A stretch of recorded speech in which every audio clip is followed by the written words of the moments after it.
The wind is the only thing that moves here now, whispering down the deserted streets of Bodie, California. It rattles the old Methodist church and whistles through broken hotel windows. This place is frozen in time, a perfect haunting snapshot of the American West. But beneath the silence lies a darker story. Once, these streets were alive with thousands of prospectors, merchants, gunslingers, and dreamers, all chasing gold. They built a city from nothing, high in the Sierra Nevada where the air is thin and the past feels heavy.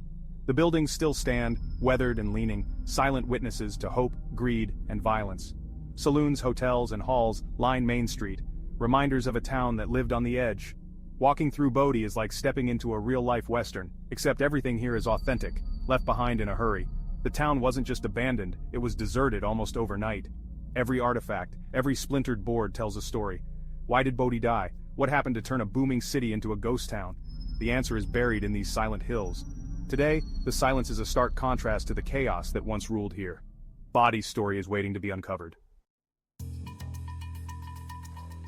Bodie's story begins in 1859 when prospectors including W.S. Bodie found gold in these hills. Bodie himself died that winter, never seeing the town that would bear his name. For years, Bodie was just a tough, isolated mining camp. Everything changed in 1875, when the Standard Company struck a massive gold-rich vein. News spread fast. Suddenly, Bodie was the hottest ticket in the West. The population exploded, tents and shacks replaced by wooden buildings. In just a few years, Bodie became a bustling city of nearly 10,000. The hills were scarred with mines and the relentless pounding of stamp mills echoed day and night. By the late 1870s, Bodie was producing millions in gold and silver. The wealth attracted not just miners but bankers, merchants, families, and a dangerous element. Streets were laid out, banks and breweries opened, and even a Chinatown thrived. But beneath the surface, chaos brewed. The town's remote location and sudden riches created a perfect storm. Fortunes were made and lost in an instant. Life in Bodie was fast, furious, and often deadly. The wild side of Bodie was about to erupt.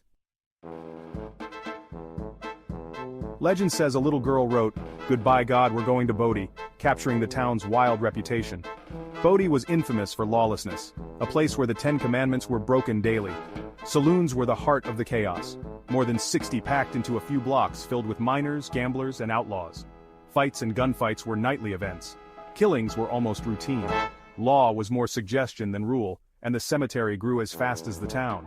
Beyond the saloons, Bodie's red light district thrived with brothels, gambling dens, and opium houses. This was the underbelly of the boom town, where gold was spent as fast as it was earned. Families tried to bring order, building churches and schools, but chaos always lurked nearby.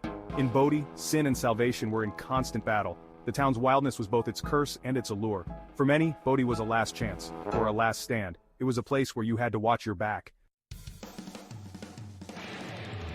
Bad man from Bodie wasn't just a phrase, it was a way of life. Gunslingers and outlaws thrived in the lawless atmosphere. Violence was common. Disputes settled with bullets, not words. Newspapers read like crime reports, robberies, brawls, and gunfights over the smallest slights. Even lawmen weren't safe. Town marshals were killed trying to keep order. Jailbreaks and vigilante justice were part of daily life. Bodie's reputation for danger spread far and wide, becoming a symbol of the untamed West. Yet for some, the risk was the draw, a place to prove your mettle. The bad man from Bodie became both legend and warning. In Bodie, survival meant being tough enough for anything. No boom lasts forever. By the early 1880s, Bodie's gold was running out. The population shrank as miners chased new fortunes elsewhere. Businesses closed, saloons went quiet, and the relentless stamp mills fell silent. Fires in 1892 and 1932 destroyed much of the town, sealing its fate. By the 1940s, Bodie was nearly abandoned. The last mine closed and families moved on, leaving homes and possessions behind. The town was left to the elements, buried by snow in winter, baked by sun in summer. Bodie became a ghost, its wild days just a memory. The silence grew, replacing the chaos that once defined it. The wildest town in the West faded into loneliness. Only the wind and the ruins remained. Bodie's final chapter was written in dust and silence. Today, Bodie exists in arrested decay, preserved exactly as it was found, not restored.